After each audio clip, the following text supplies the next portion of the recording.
दत्ताभाऊंच्या उपोषणाला मी आज पहिल्यांदाच इथं भेट द्यायला आलो आहे।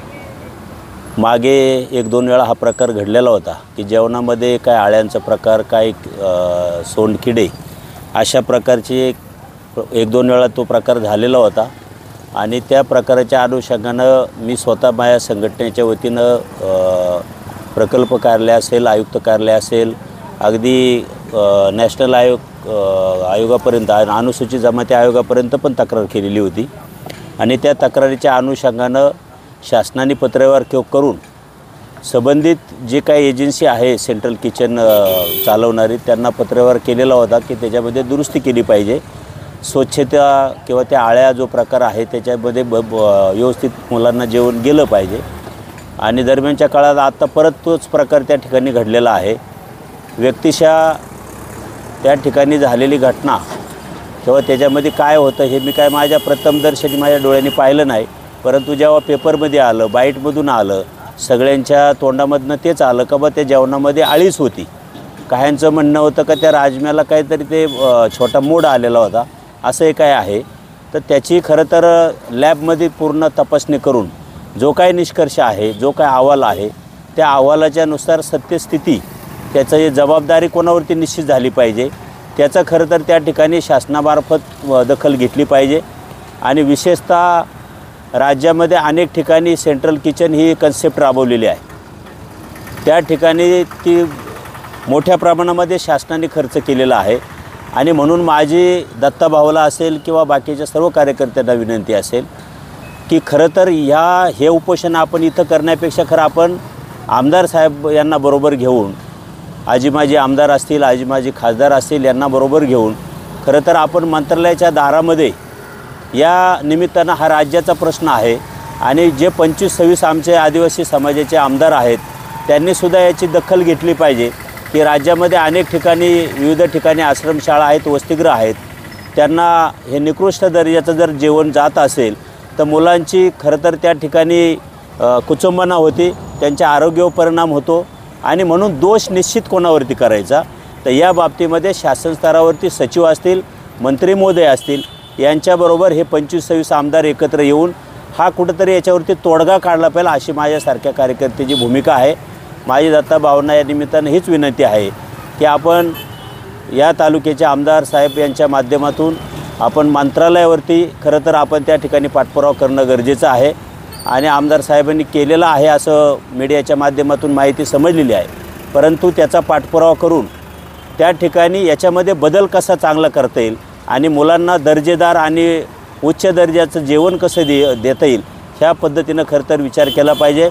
अर्थात दत्ताभाऊंनी एक सामाजिक आपली जाणीव ठेवून, मुलांच्या भवितव्याचा दृष्टिकोन ठेवून, आरोग्याचा दृष्टिकोन ठेवून या ठिकाणी हे आंदोलन उभं केलेलं आहे। यामध्ये सर्व समाज बांधवांचं, फक्त आदिवासीच नाही तर बिगर आदिवासी समाज बांधवसुद्धा याच्यामध्ये खरं तर सपोर्ट करतो आहे की बुवा हा मुलांचा प्रश्न आहे आणि हा सुटला पाहिजे अशी सगळ्यांची भावना आहे। नक्कीच दत्ताभाऊ आपल्या प्रयत्नांना यश येवो अशा प्रकारची मी या निमित्तानं विनंती करतो आणि आपण उपोषण सोडावं अशी पण मी विनंती करतो। दत्तागावारीत ज्या पक्षाचं काम करतात त्या पक्षाचे तालुक्याचे आमदार आहेत, त्याच पक्षाचं सरकार आहे, मग असं असतानाही त्यांना उपोषण करायची त्यांच्यावर पाळी येते। खरं तर हा प्रश्न माझ्यासारख्याने, आता मी राष्ट्रवादी अजितदादा पवार गटामध्ये आहे, दत्ताभाऊ आमदार शरददादांच्या बरोबर आहे, त्यामुळं मी त्या गोष्टीवरती बोलणं उचित नाही, परंतु माझं प्रामाणिक मत आहे का विद्यमान आमदारांबरोबर किंवा विद्यमान आमदार साहेबांचा एक जवळचा हाडाचा कार्यकर्ता आहे, त्यांच्या माध्यमातून मंत्रालय स्तरावरती जे काही राज्यातले आमचे 25-26 आदिवासी आमदार आहेत यांना एकत्र करावं आणि आदिवासी मंत्र्यांच्या माध्यमातून, सचिवाच्या माध्यमातून याच्यावरती हे सेंट्रल किचन बंद झालं पाहिजे, या पद्धतीनं काहीतरी निर्णय घेतला तर याच्यामध्ये जरूर मार्ग निघेल असं मला वाटतं। मी स्वप्नील दाभाडे, ग्रामस्थ मांडवे, RTI कार्यकर्ता।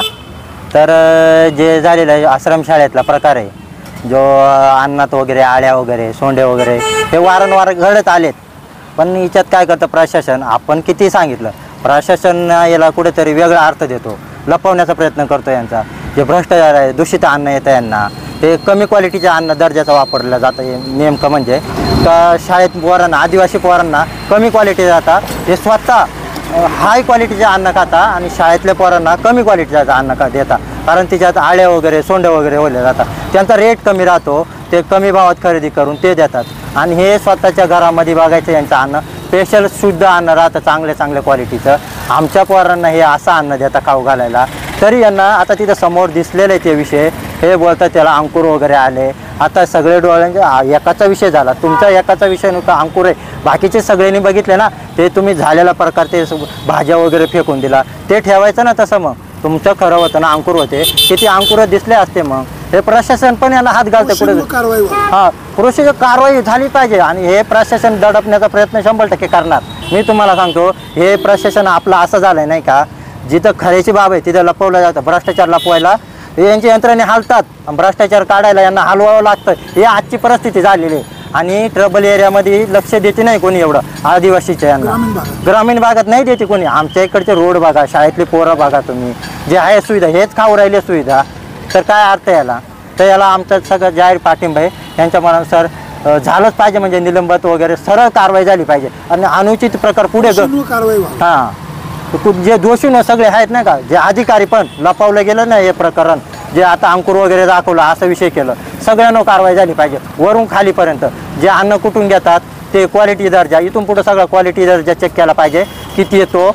इथून पुढं कोणी अशी पद्धत करणार नाही. यांच्यावर कारवाई नाही झाली तर पुढचे असेच करणार 100%. आणि हे भ्रष्टाचार 100% लपवणार. मी तुम्हाला म्हणतो त्यासाठी खूप झाडावं लागेल आणि एक ना एक दिवस भ्रष्टाचार उघड होतं, सत्याचा विजय नक्की होतो. फक्त सत्याला वेळ लागते, एवढं खरं आहे. हां, भ्रष्टाचार लपवला नाही तर आपलेच भ्रष्टाचार लपवणार तर काय विषय. मॅडम तुमचं गाव कुठलं? हडसर. सरपंच आहात? हो. काय नाव आपलं? सौनीता उत्तम कारभार. आता दत्ता गवारींचं इथं उपोषण सुरू आहे, हो तुमचा पाठिंबा? हो, जाहीर पाठिंबा. काय त्याची कारण काय नेमकी? जे दत्तभाऊंनी सांगितलं की आळ्या जेवणामध्ये निघाल्यात, मुलांचं लहान लहान मुलं आश्रमामध्ये टाकतात, तर आईवडिलांना वाटतं की आपली मुलं तिथं व्यवस्थित आहात, पण ते जेवणामध्ये आळ्या निघाल्यात.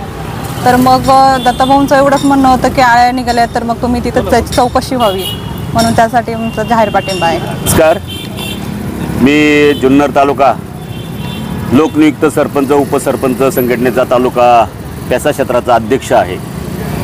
जे की दत्ताभाऊने कालपासून उपोषण सुरू केलेलं आहे.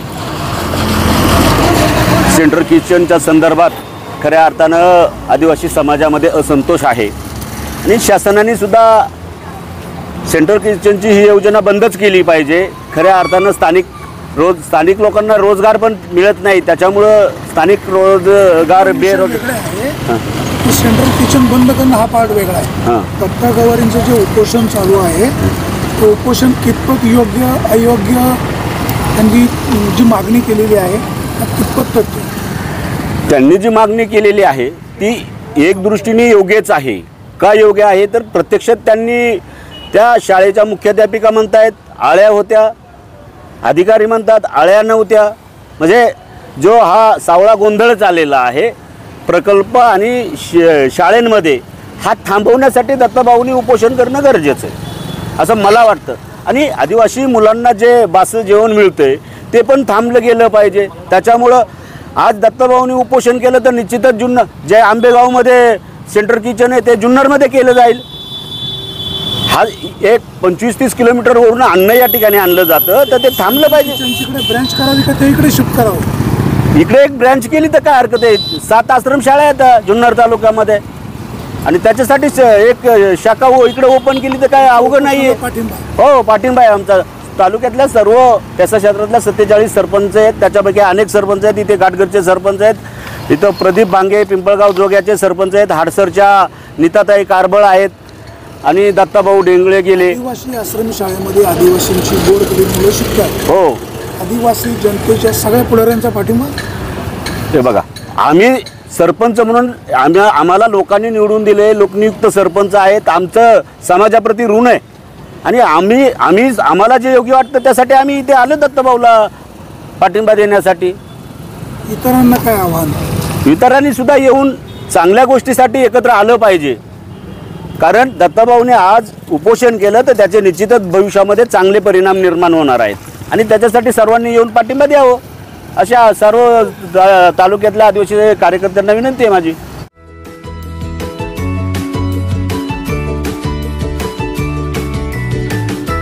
बातम्या शेतीच्या,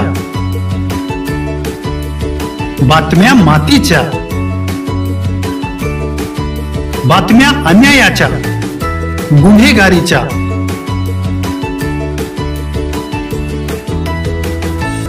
राजकारणाच्या आणि समाजकारणाच्या, शोषणाविरुद्ध बुलंद आवाज, जनसामान्यांच्या हुंकाराची गाज, सत्कार्याला प्रोत्साहन, दुष्कृत्याला अनुशासन,